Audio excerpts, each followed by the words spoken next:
Hi, everybody. This is day 1514.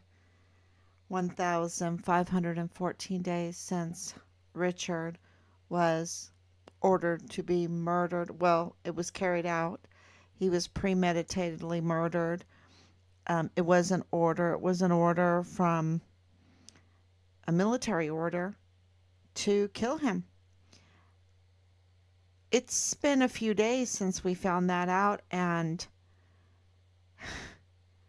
um, it takes a little bit to digest it and to understand what you learn, what you're being told, and putting it together with all the memories, going back and checking the timeline, trying to make sense.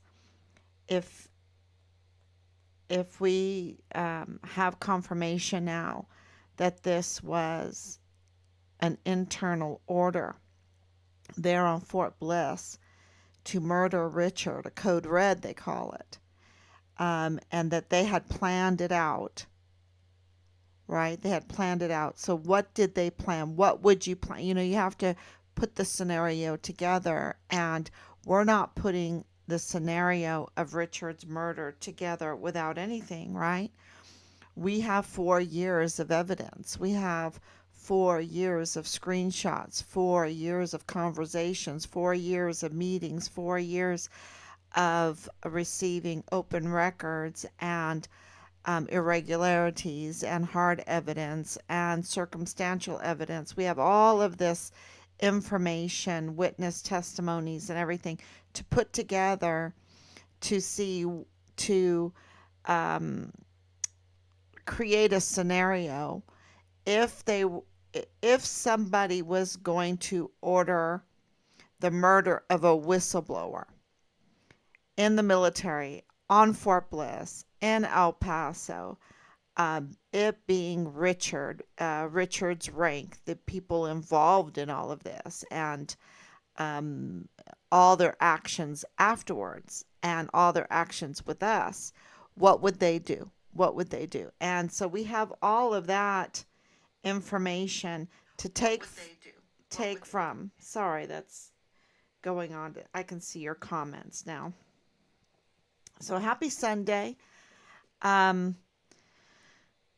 and we have to keep um, that happiness, right? We don't search for it. We have to keep it. We have to keep the joy of establishing what is right in this world. And that should always be an honor to do and a joy to do in the most difficult, hellish circumstances.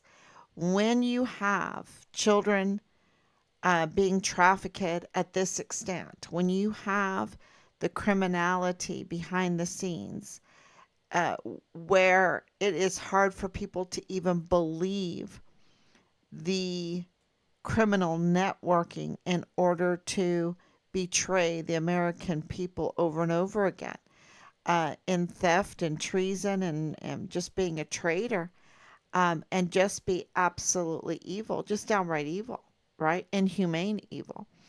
Um, yeah, it's hard to wrap your head around that and get people to understand what you have uncovered. And in Richard's case, it's pretty diabolical. He was absolutely whistleblowing. And if you don't know Richard's history, he was born in Poland. We adopted him when he was 5. And uh, my husband was active duty in Heidelberg, Germany. And we brought him to Heidelberg, Germany with his brother. And of course, we had 2 daughters, and just beautiful life. I mean, if you know, wir haben unser Herz verloren in Heidelberg, I mean, which means we lost our heart in Heidelberg. It's just such a beautiful place. It's a great place to raise children. We were so fortunate to be able to do that. And, you know, um, and went back and forth to Ireland, had to do that.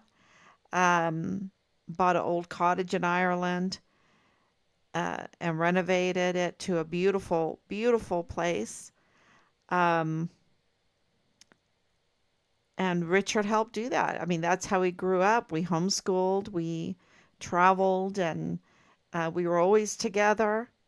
And when he got older, then of course, with all his activities, staying in Ireland or going with us, staying with us in Germany, because of piano lessons in Germany and in Ireland, the Irish Royal School of Music and learning languages, going to the German Volkshochschule um, there in Kaiserslautern because we moved then um, to the Landstuhl area, which is the Ramstein Air Base, huge air base. Um, Later on, and when he was grown up already, right? He was a teenager. Um, and going to that school, taking the train in to K Town, learning German, flying over to our eldest daughter, had gotten married, lived in Korea, went over there to the Korean language and culture school, stayed with her for a couple months, and of course, go back to Ireland and um, take a barista course. Of course, he became a black belt there with his sensei there.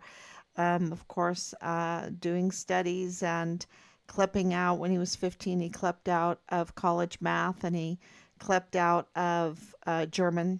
Um, so he got, in a matter of days, he got 12 credit hours when he was 15 years old of college credit hours.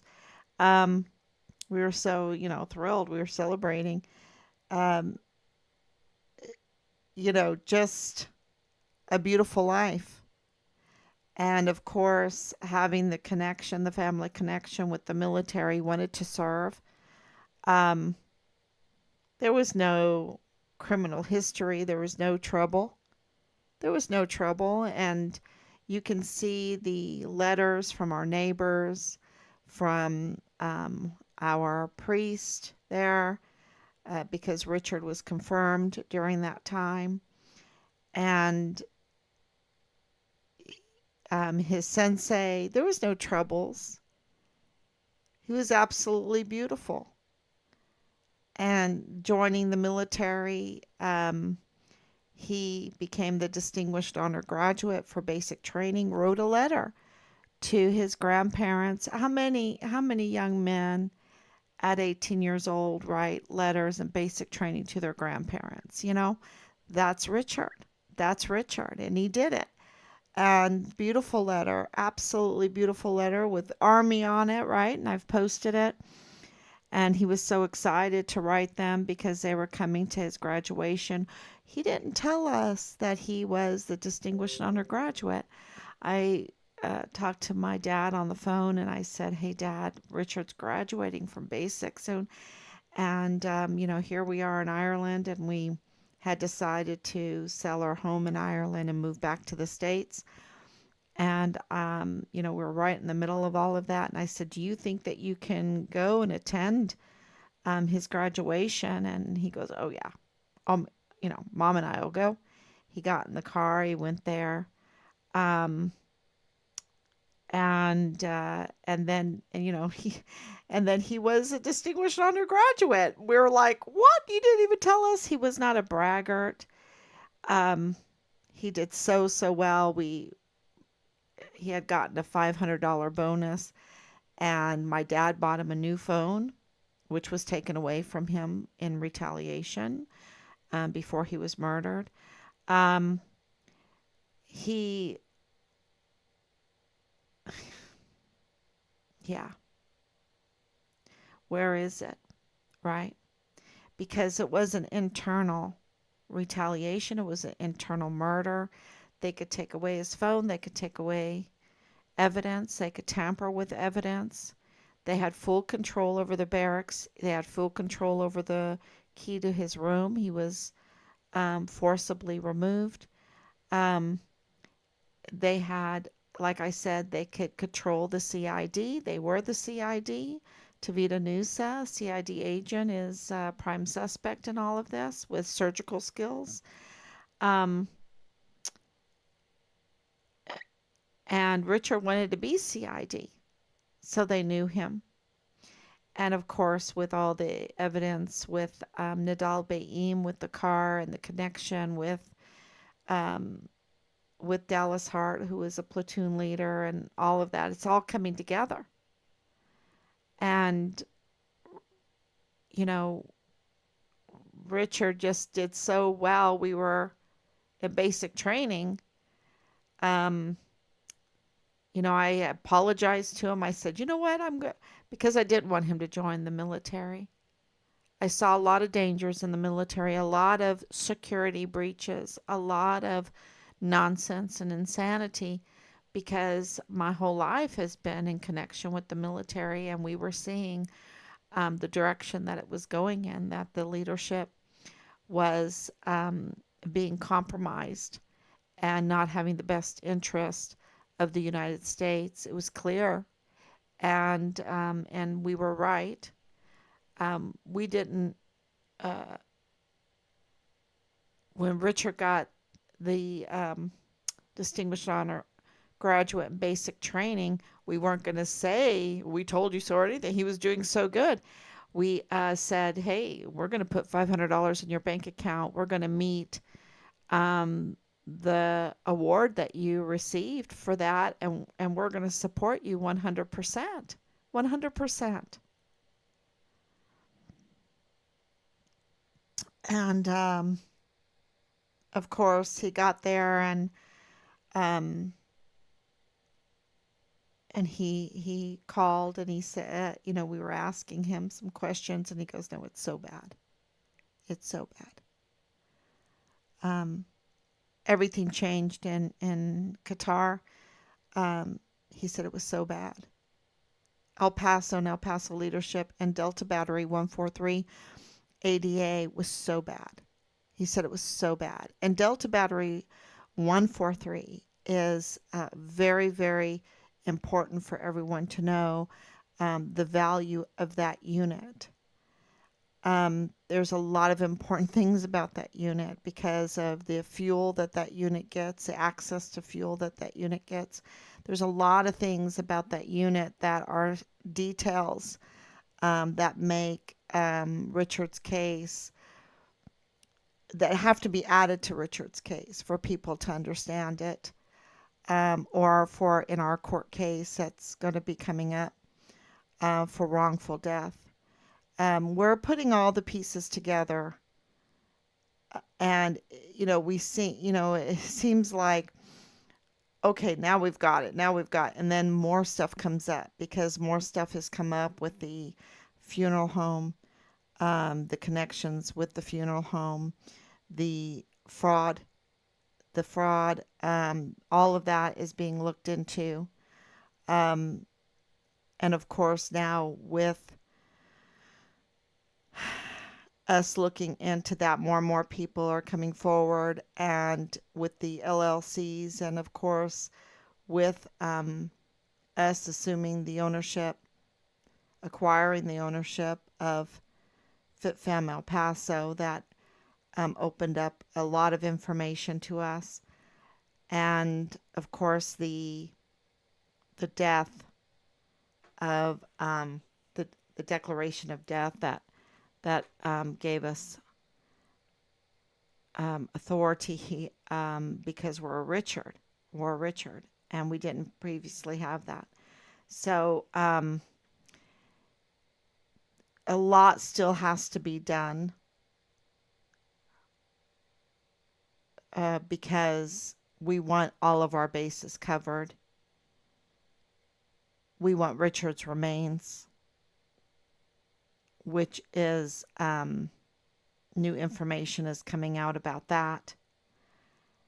Dates are coming out about that, which are shocking. Um, but that has to be all corroborated. And then something like this happens today. Breaches in security, right? Breaches in our system. And our system is a beautiful system, but we are not doing the vetting. Just like we're not doing the vetting for those people coming into our country, we're not doing the vetting, the proper vetting of those becoming leaders. The oversight has failed us. And you see that with our terrible, absolutely terrible Congressman, William Timmons. He is so bad. He's so bad. He is so bad.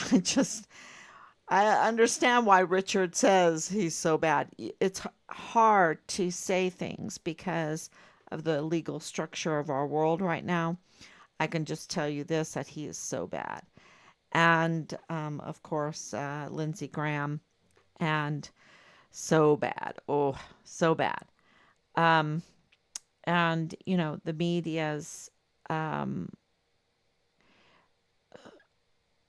the media are slaves. They're absolutely slaves to their masters. And they just have to regurgitate. There's no investigative journalism in the mainstream media to speak, for.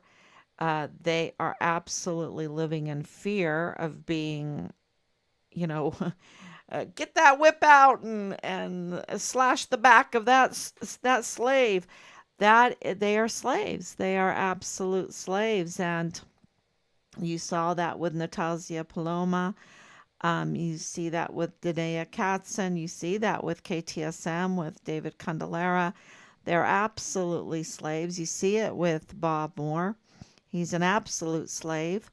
And it makes him very evil. There's this a thought that, you know, if you're a slave, you're just innocent and um, poor slave, you just feel sorry for them or whatever. I just don't see that, and I just don't see that anymore. They do have a choice, um, but they've sold out their soul, and they are willingly slaves. These are willingly, they're just absolutely willing to be used and abused and do the dirty work and do the evil work. And so I don't know what you would call that. And, servants of Sauron or something. I don't know. I don't know what good analogy you would use um, for that kind of um, situation. Um, I guess imprisonment. It's imprisonment, willingly imprisonment to do evil. And that's the situation that has caused so many breaches in security. The two attempts now on President Trump are absolutely breaches of security, and they're very interesting when you look into it. That's why I'm going to talk about it today. This Routh, or however you want to say his name, Routh, Ryan Routh, from North Carolina, but living in Hawaii, which is also interesting. And his connections are very interesting. And I posted up a video of him, and him talking about how we need to be nice and humane and be decent human beings, and yet Um, let me tell you, his record is not about being a nice human being. Okay? He, no. When you have a criminal history of stealing, thievery, and I mean, you have to look at his record. He's just a criminal. He's just a criminal. And if you're a criminal like that, you're not a nice person. No. Mm-mm. And here he is. He is like this little writer, podcaster, and thing like. So he's working for someone to create a narrative. And I think that video shows Mr. Routh, Ryan Wesley, Routh. I just call him Ryan. Ryan, the attempted, he just the hater. Anyone that attempts to assassinate is like a hater, right? Um, the violator. What I don't know. Um, Ryan the Rogue. Uh, from the rogue criminal group of original responders, or uh, because he's there and he's very political and he's trying to frame a narrative to get money. It's always about that, right? And he has these connections. I'll let you know, it hasn't been much time since he did his dirty work today. So, let's just wait and see what else comes out.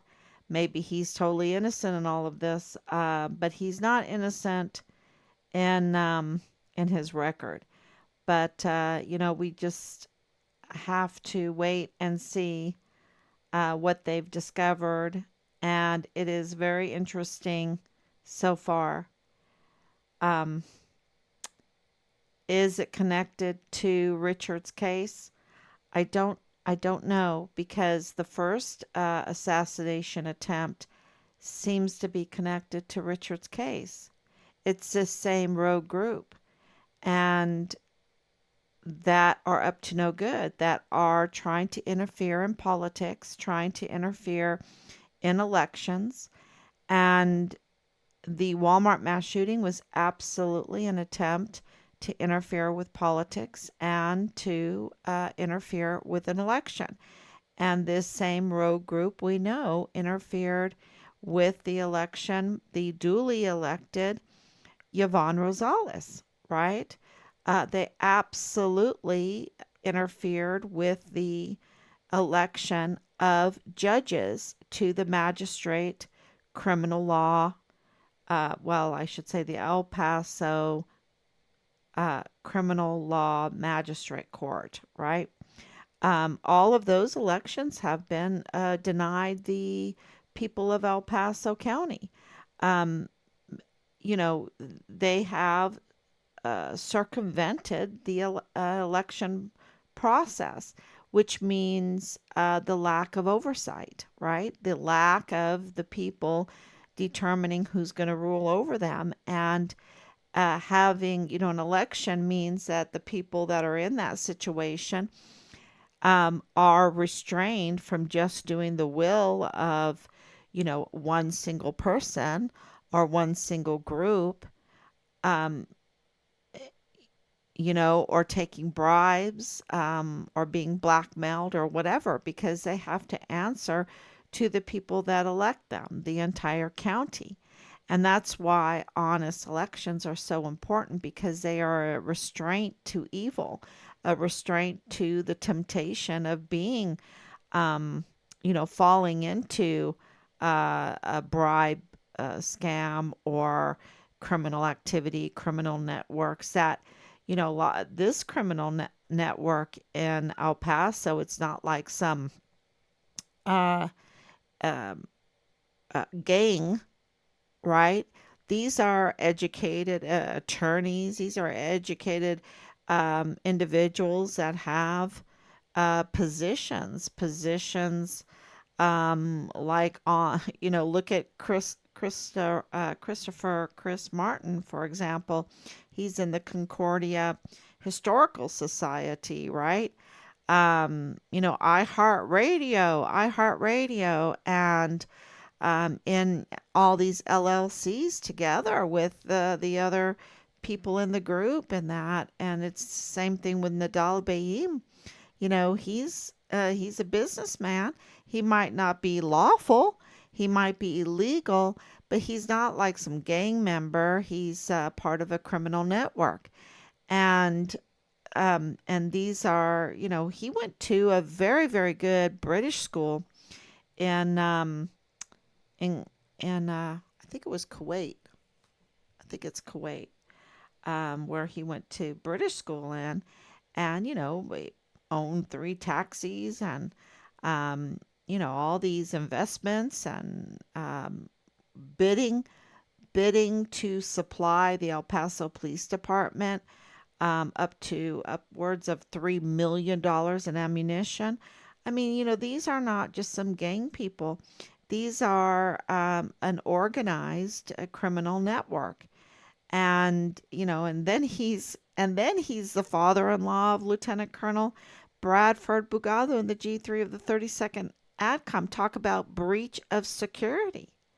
A breach of security. You're G3, you're a lieutenant colonel in G3, and your father-in-law is involved in the things that they're involved in, because it's already known that they were being looked at for funky business you know, uh, uh, in their books, in their um, because you have to have these LLCs to funnel money, to launder the money from the criminal activities. And we know that in El Paso, you have hundreds of unaccounted for children that are mostly dead, okay, that were trafficked. Trafficked, you know, where did they go? Did they go over to Hawaii and then to Samoa and then to uh, Philippines? Or, how are they shipping them? Do they ship them in these tactical move storage units? Um, and I'm just saying that this criminal group in El Paso that is absolutely holding the prime suspects of the murderers of Richard, and we know that Richard's murder was ordered and authorized. It was a code red, right? So we absolutely know that they know what's going on in El Paso. Okay? They know about the contracts. They know about deployments. They know when bonuses get paid. They know when drug dealers are going to do their thing. They know where uh, the drug swaps are, the warehouses are. They know about the cars. They know about insurance. They know about disability benefits. They know about what's going on in the Fort Bliss CID office. They know what's going on in the El Paso FBI office. They know what's going on at the border. They know what's going on at DHS. Uh, they know what's going on in El Paso County. They know what's going on with the judges. They know the judges. They absolutely know the judges, even if they're imposter judges, like Penny Hamilton. She's not a judge, she's an imposter. She had no authority to do what she did. None.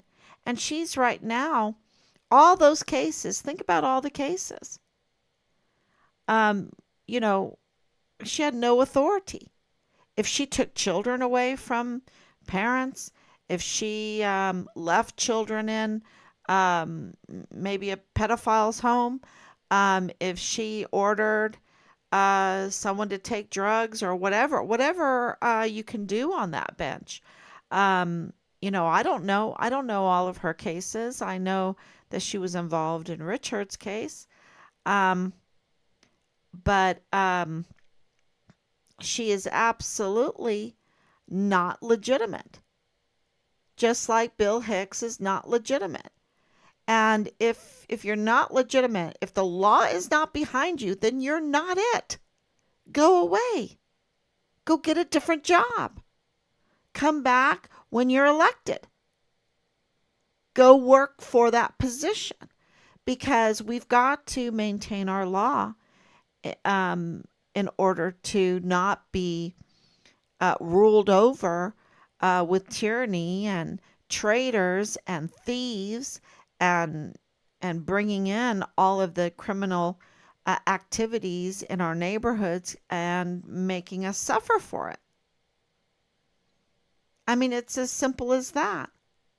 We've got the law for a purpose, and we have a Christian heritage for a purpose because we have the commandments. We have every word that proceedeth from the mouth of God, for morality.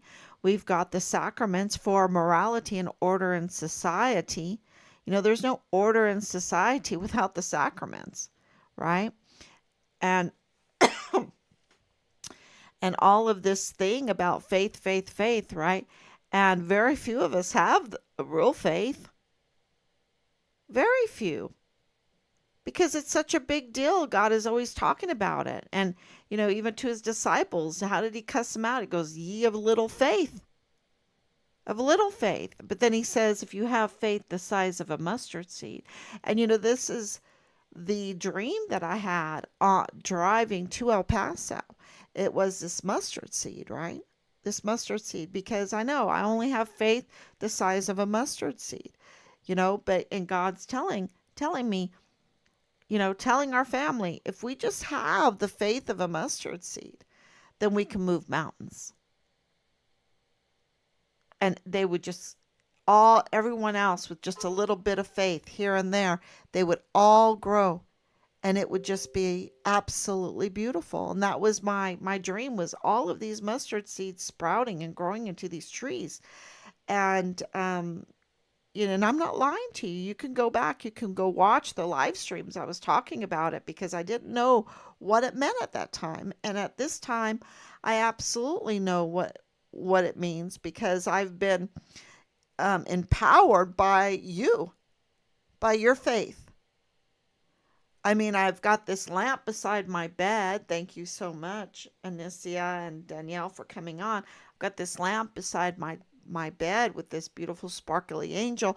It reminds me of all of you and the faith. And so this little faith that we have, but when we put it all together, it's kind of like that story with all the fish, the little fish, and they have that big mean fish that eats them up, but then all the little fish decide to get together and then they overpower and overtake um, this big fish, right? This is what's happening. It only takes a little bit of faith, and um, I'm very, very, we're so grateful. And Rob always says, you say, we love you. We love you. Tell everyone that's been supporting us through all of this, literally supporting us, like being that foundation.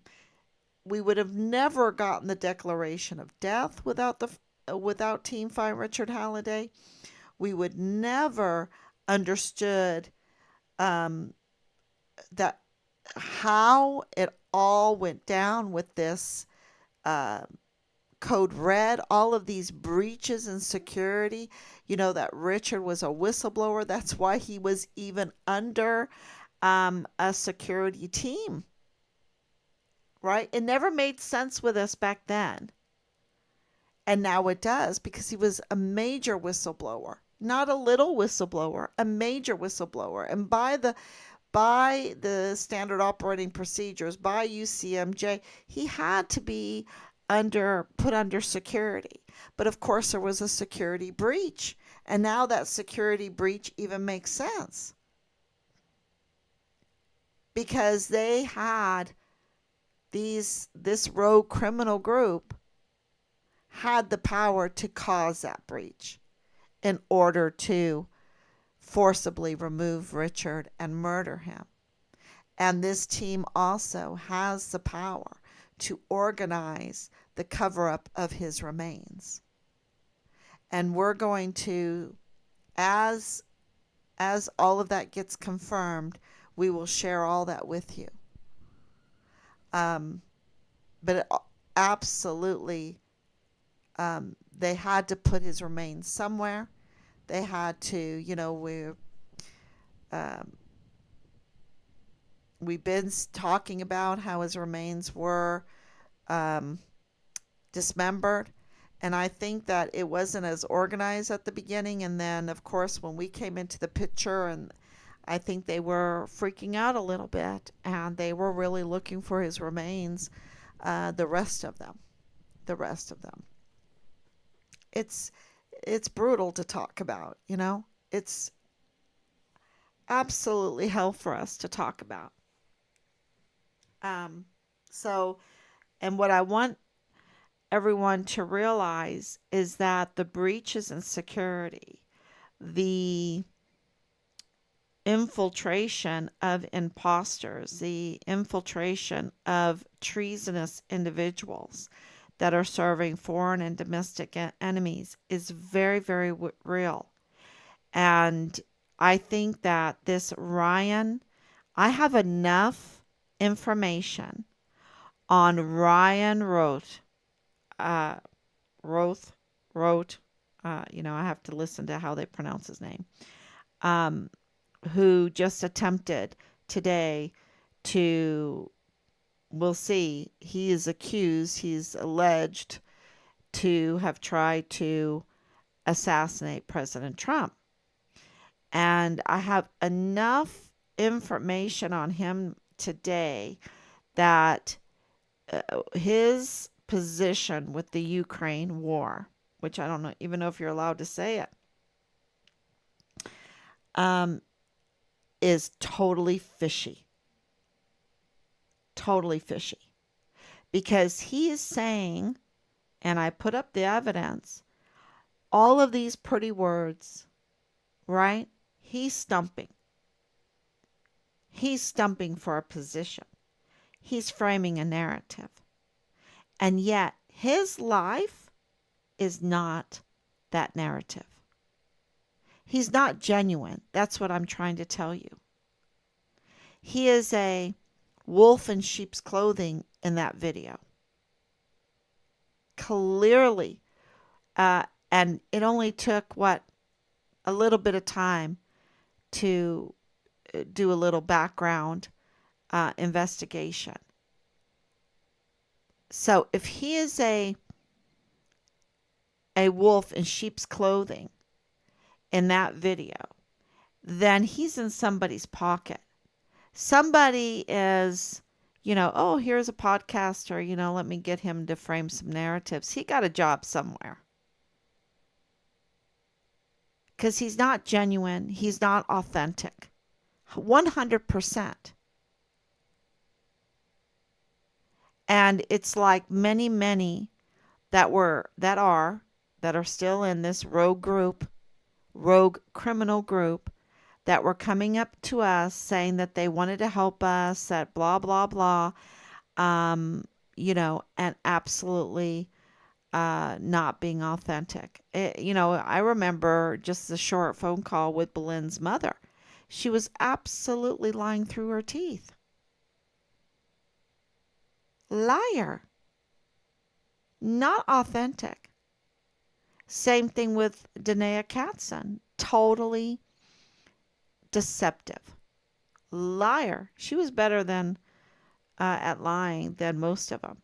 But absolutely a liar. And that, I think she was known. She was known as like the fix-it person, right?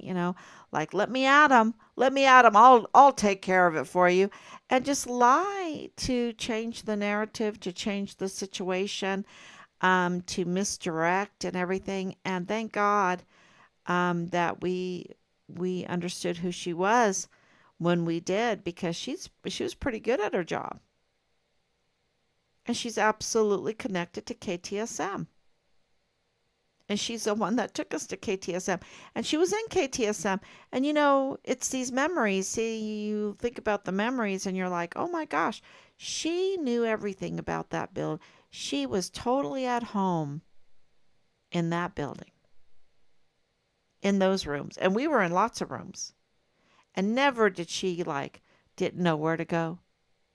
I mean, she sat in that, she knew exactly what chair she was going to sit in for the interview that where they blacked out her face and everything. She knew it all.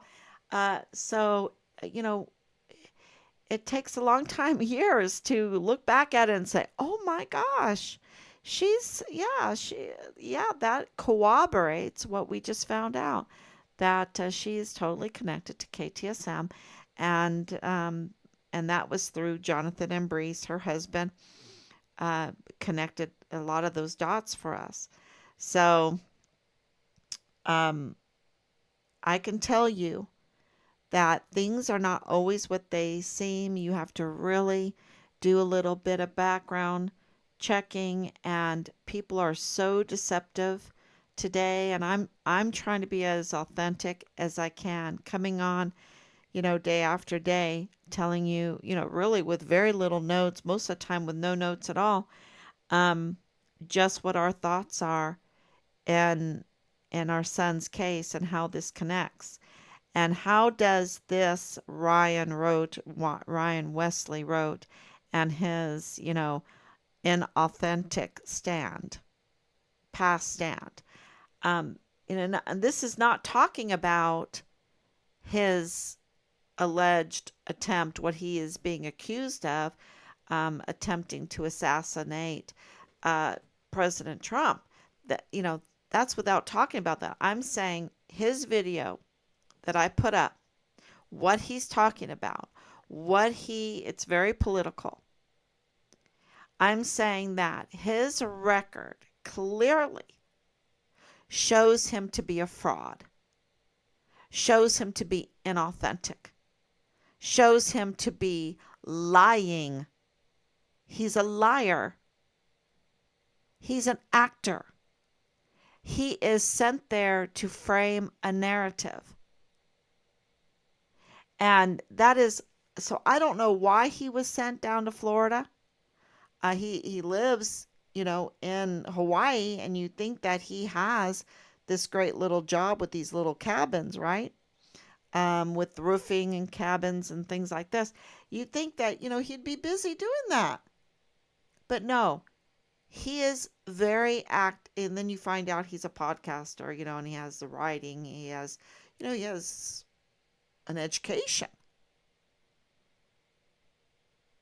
And I can just tell you this, 100% in that video, he was being deceptive, not authentic. It was not coming from his heart, his beliefs, his what he wanted. It was something else.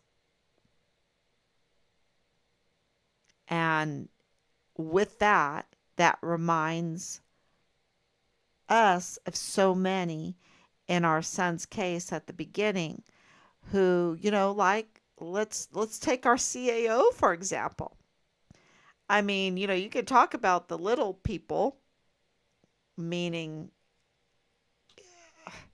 I don't even want to talk about, I don't want to insult, because they all have big positions, DEA and IG, and um, they all have their big positions. But CAO, I mean, that's supposed to be very close to the family. The Casualty Affairs Officer, we knew then that Richard was dead because they gave us a Casualty Affairs Officer. They didn't call him a liaison. We fought to call him a liaison.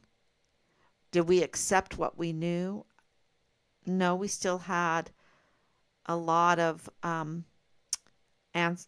questions that needed to be answered. We were hoping for some other evidence than what we got that clearly, well, we got it now in the declaration of death and the insurance and everything. Richard was murdered on Fort Bliss. We didn't want that to happen. And our CAO, Lyons, right? Joshua Lyons, he was not authentic. He was not even authentic as a military leader. He was asymmetric warfare. Even as asymmetric warfare, he was not serving the American people like his oath said he should, defending the Constitution, which means the land and the people. He came to us to do harm, to do us harm. A CAO to do us harm.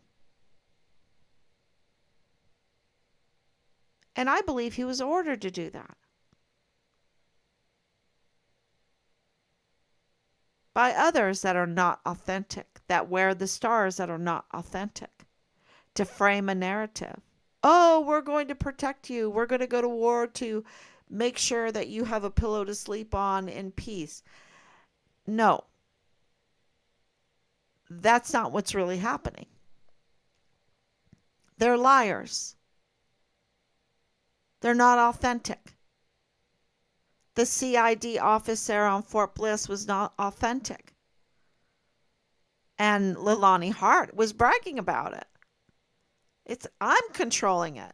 And she's a convicted criminal. So she's controlling it for her continuing criminal activity to cover it up. So if you control the CID office there on Fort Bliss and you're creating trouble on Fort Bliss and you have the DES in your pocket and you have the CYS in your pocket and you have all these connections with attorneys from the Mormon church and all of that in your pocket, and you've got even some a person that knows all the judges in your pocket, then you feel like that you can commit crime with impunity. And she did, and she bragged about it.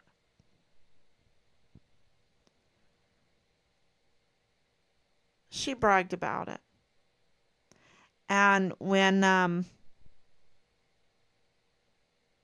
Richard was murdered, she thought, well, maybe that was a little too far. Maybe I need to put in I don't know what she was thinking. I shouldn't say what she was thinking. I suspect that she put in the affidavit, her confession, and had it notarized to give it extra power to cover herself. Which is, for our case, it's good because it means that this code red came from an order that was local on Fort Bliss. I don't think it came from Washington, D.C. I'm hoping it didn't come from Washington, D.C. I think the cover-up was helped by Washington, D.C. But the actual dirty deeds were local on Fort Bliss. And I'm giving away some really valuable information, and some of those rogue criminal groups, they like to listen to this. And it's okay. Because the truth is coming out, and they can't stop it. They can never stop the truth. And it's kind of like, I was just listening to some podcasters about this Ryan Routh guy that's from North Carolina that's living in Hawaii. That's very interesting that he's and very political, and they are just capturing and capturing and capturing all the information everywhere before, the security takes it down or whatever, right? And why are they doing that? Because they know that it's going to be taken down. Why are they capturing it when they know it's going to be taken down? Because they don't trust our agencies to give us the truth. So you already have a whole population of investigative journalists, or just um,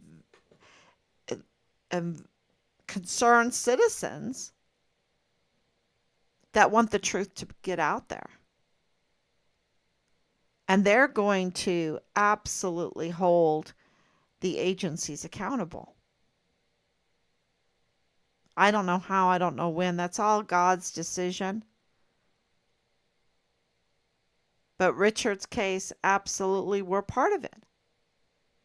And as that grows, that sentiment grows that our agencies have weaponized the agencies because they've abused their power, and they've weaponized it against us, against Richard, against our volunteer sons and daughters, against our elected officials. I mean, it doesn't matter from the, you know, if you agree or not, but there's this weaponization. Look what they did to Yvonne Rosales. And it really tells you that their criminal activity has gotten so blatant that they really do have to try to control the elections, and they have to do their appointments instead of elections.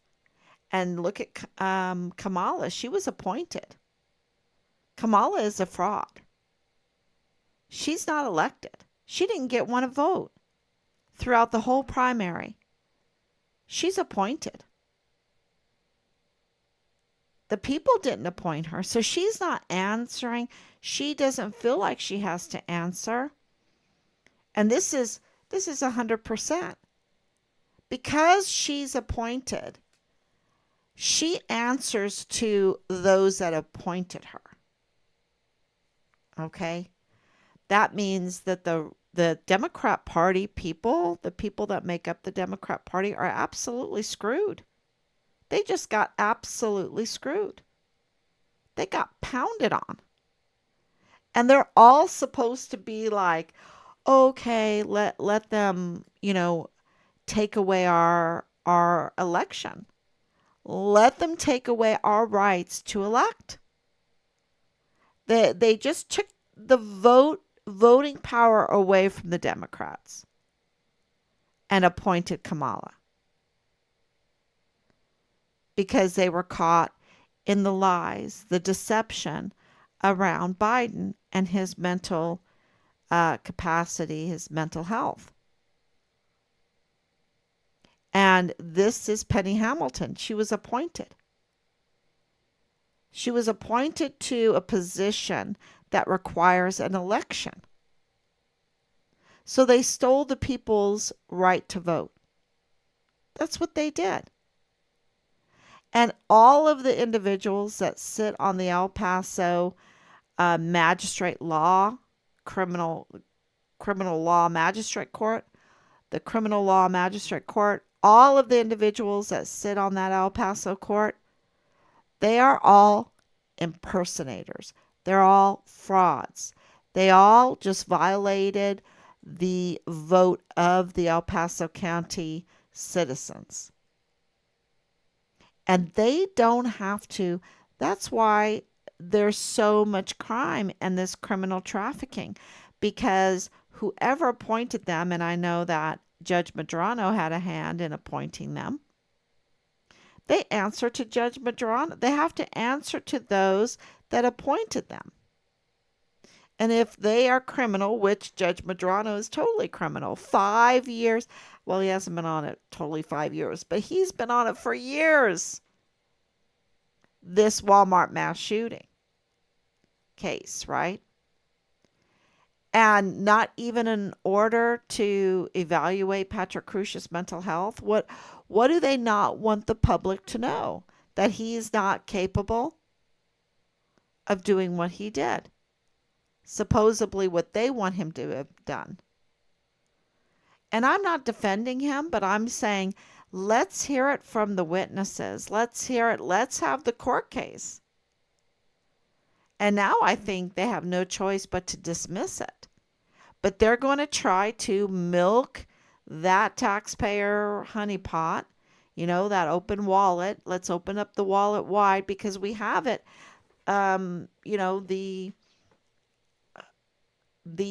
people talking about these tapes, these audio tapes that Madrano and Joe Spencer were um, talking about politicizing, delaying um, the Walmart mass shooting and opening up the wallet wide. Let's make as much money on this and let's drag it out. I can drag it out. Um, this is, and it's clear that they did it because we're at 5 years and nothing's done. The proof is in the pudding. And then they violate an individual that's facing the death penalty. That's what they say in this botched case.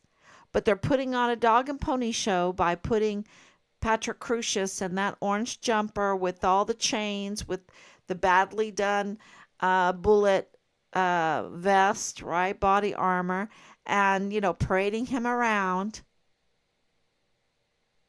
And so, yes, I think his name's David Morales, right? David Morales. No, Christopher. Christopher Morales is, saying that this is a dog and pony show. He's breaking the gag order and he's saying that this is a circus. Absolutely agree. And, and he said that his mother was shot twice in the chest and lived through it. Well, don't you think we need to hear her story? We need to hear Miss Vega's story. She could absolutely, because I'm sure she's healed enough to be able to talk and tell us who shot her. That would be one witness. He shot me. We have one person that kind of said that, right? And that was Christopher Grant, saying that boom, boom, boom, he was shooting them. He was throwing soda bottles at him. But then he's not reliable because the El Paso police say he's a liar. He's not authentic. We have information that he was a DEA agent.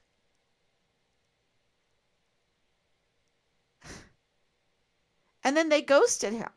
And it's like, wow, there must be some validity to that. If they ghost him, why are they protecting him? Because he had a warrant out for his arrest. He has a big criminal record. He's not authentic. And the media just used him over and over again like a media sweetheart, bringing in Chris Cuomo, doing exactly what Ryan Routh did in this video that I posted up today. Framing a narrative, misleading the public in order to affect politics, in order to affect even elections.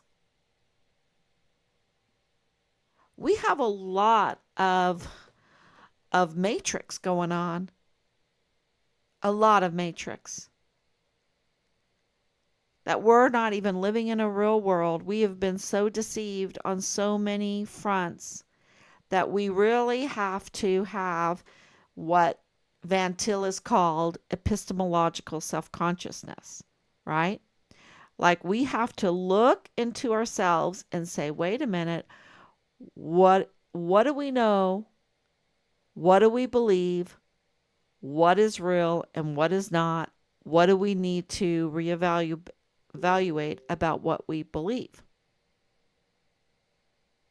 And because we've been lied to on so many fronts. So many. And so haven't taken that lightly in Richard's case either. What do we know? What do we know? I mean, if you want to know how Richard's case and the Walmart case are connected, You just have to look at Melendez, right? Because even the canine cop, Jesus Melendez, connects Richard's case with the Walmart case. Rosa Maria Valdez Garcia, who targeted us, connects the Walmart case with Richard's case because she knows Leilani Hart. You have Bob Moore connecting Richard's case with the Walmart case. There is so many examples of Richard's case being intertwined with the Walmart case. And it took us a long time to understand how that happened. And it was because of the whistleblowing. It was because of the audits. It was because the Walmart mass shooting is also did not happen the way it doesn't fit the narrative that they're telling us. And I want to send our condolences, Team Farm Richard Halliday's condolences, to all the victims of the Walmart mass shooting and their families. Absolutely. But I'm saying that's something that the proof is overwhelming, the evidence is overwhelming, and that what happened on that day was much different than the narrative that they framed. And are there individuals, lots of individuals that are hired to frame narratives? Yes. Absolutely. And one of those people in our case that I haven't talked about too much is Chris Grant, is Christopher Martin. Christopher Martin, absolutely. I mean, he would write me volumes, like paragraphs, right? Um, so he was trying to create a narrative. And when we didn't buy it, he turned and he got ugly. And he's part of the criminal rogue group. And not just part of the rogue group, he's one of the leaders of the rogue group. And you have to ask, why is he a leader? Doesn't he have better things to do? He's very involved in El Paso. He has beautiful life. Apparently he has this beautiful life because he's so involved, so many connections in El Paso. Why is he part of this very ugly rogue group that houses the prime suspects of the murder of Richard? Why is he rubbing shoulders with the likes of Michael Ruggiero and Amber Chase? And many more. Jules Tukanon Chan is in that group.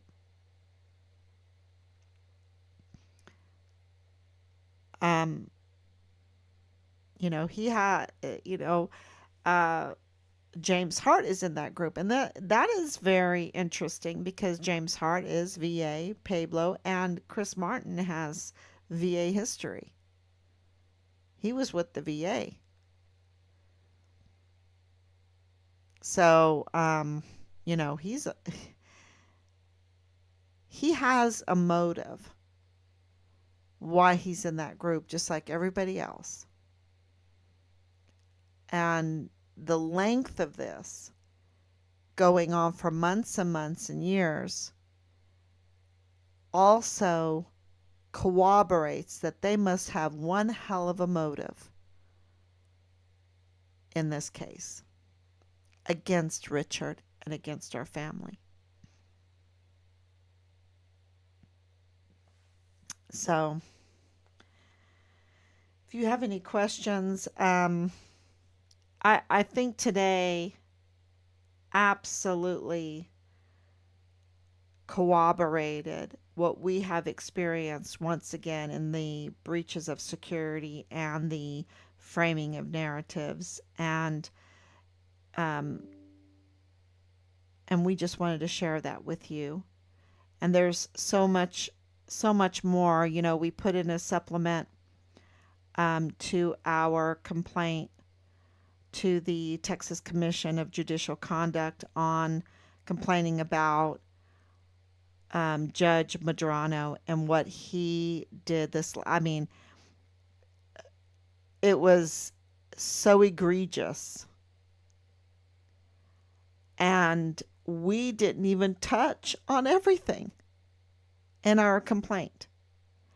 And so I posted up today what we had put together as just a review, a cover page, and I'll share more with you this week. It's what we turned in, but there is so much going on behind the scenes.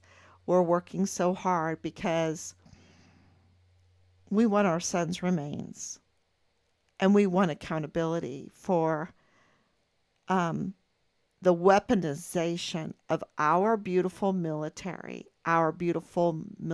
uniforms, our beautiful country, that they are trying to frame the narrative and also infiltrate to make it bad. I mean, you had Poland just now saying, blink and get out, go away, get the hell out of here. You had Poland officials, Polish, Poland. I know, I was in Poland for months. They are a country that they would never say something like that to the United States. Never. They depend on the economic trade and the help and military help and everything. They border Russia, and they absolutely do not want to uh, damage the bridge with the United States, the Western world, when they are bordering Russia. And yet, the breaches of security and the absolute insanity, the reality of the insanity that we have in the infiltration of our institutions and agencies are so egregious that you have Poland officials telling Blinken to get the hell out. Wow. And Germany closing its borders. And Ireland preparing for, I mean, what's going on in Ireland is just, oh my gosh. And, you know, and in all of this, and I'm going to have to get my favorite quote out, but um, we have to be singing.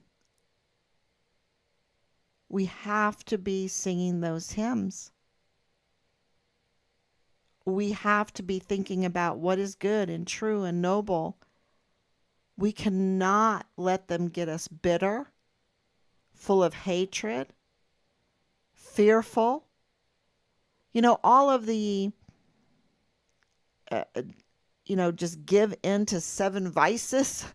We have got to stay virtuous and think about everything that is a virtue that we can hold dear to and have a future. Otherwise, it's just going to be so ugly and chaotic and full of death. So, with all this bad news, the good news is that this guy, he is a farce. This Ryan Wesley, he's a farce. He is inauthentic. And that's really good news. that's really good news. He's arrested now. We'll see what happens if the fingerprints are there and all of that. Um, but in the video that I showed, absolutely 100% a farce. He is absolutely a comedian in that video. Nothing he can say, nothing he says can be taken seriously. And that's really good news. So, I mean, he talks a pretty picture, right? Like, let's be humane, let's be nice to each other, all this stuff. But he has an agenda, and that's what I'm talking about. So, and yes, I just hear people saying, "You have an agenda." Yes, we want our sons' remains and we want accountability. That's our agenda.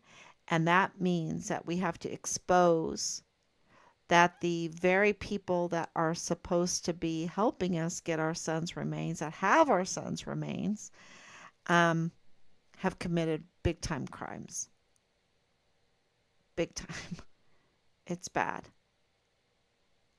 So, and to expose those will get us accountability. Look, they even retaliated against our whistleblower, and we even mentioned that today in our post, which we don't mention too often for safety reasons and everything. Angela Kachurga was so violent with us about our witness, about our whistleblower. I just couldn't believe it. She was full of hate for our whistleblower. And I'm like, he reported on the tampering of files in our son's case. That's a good thing, isn't it? And she was like, you could just see the hate coming out of her. And I was like, wow, she really, what's her motive? Who does she work for? It's not for the border. It's not for Hispanic people. It's not for women. It's not for children. That's not what she's working for. That came out so clearly in that interview. And she sure wasn't hoping for the best for our family or for Richard. No. So watch out for Angela Kachurga. She's up to no good. And always remember that her husband, after the Walmart mass shooting, interviewed none other than Texas Heart. Yes. And Texas Heart was playing music during that very political time, right? He was leading it. He was leading it. And Danae was buddies with Beto. With Beto. This is a political, there's a lot of politics involved in this. So, a lot more politics than what I've ever had in my life. They are political creatures. And Bob Moore is a political creature. And that's illegal when you have a 501c3 and you're using your publication to be a political attack dog. That's illegal. You can do it on your own dime. But they like to do everything on the backs of the taxpayers. Seems to be that that's what they like to do. So thank you so much. God bless you. And that was a lot of information again. And pray for us. And stay positive because that's how we're going to win. That's our victory. God bless you and talk to you later. Bye bye.